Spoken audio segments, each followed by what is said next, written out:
Hey guys, আমি বাড়ি যাচ্ছিলাম কার্তিক পুজোর জন্য। কারণ আগের বছর আমাকে কার্তিক ঠাকুর দিয়েছে, তো আমি আর মা আমাদের গ্রামের বাড়ি যাচ্ছিলাম। সেখানে গিয়ে ভাইয়ের সাথে একটু খ্যাপামো।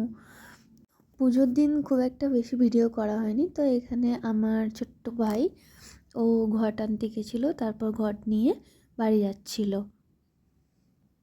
তো সবাই, আমার ছেলে, আমার কার্তিক ঠাকুরকে একটু দেখে নাও কেমন, মানে এত সুন্দর করেছিল ঠাকুরটা। আমি জাস্ট দুদিন মানে দেখিয়ে গেছি ওকে, এত সুন্দর করেছিল। সত্যি সত্যি পুজোটা শেষ হয়ে যাওয়ার পর আমার সত্যি খুব মন খারাপ করছিল। তো এর পরে ভিডিওগুলো আমার ভাই করেছে। ও কি বলছে সেটা একটু শুনি। এই প্যান্ডেল লাইট সব ও করেছে, তো সেই নিয়ে কি বলছে একটু শুনি।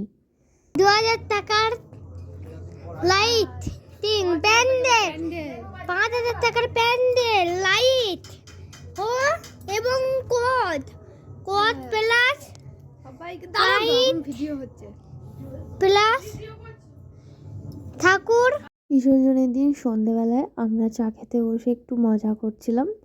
তো এই যে দাঁত ফোগলাটাকে দেখো, মুখ নিয়ে জাস্ট কীরকম করছে সেটা একটু দেখো, মানে কত রকম যে ভেলকি জানে। এখানে আমি আমার ছেলেকে একটু মিষ্টি জল খাওয়াচ্ছিলাম বরণ করার পর। তো এটা আমার কার্তিক পুজোর লুক। সবাই বলো কেমন লাগছে। এখানে আমি ছেলের সাথে কটা সেলফিও তুলে নিয়েছিলাম।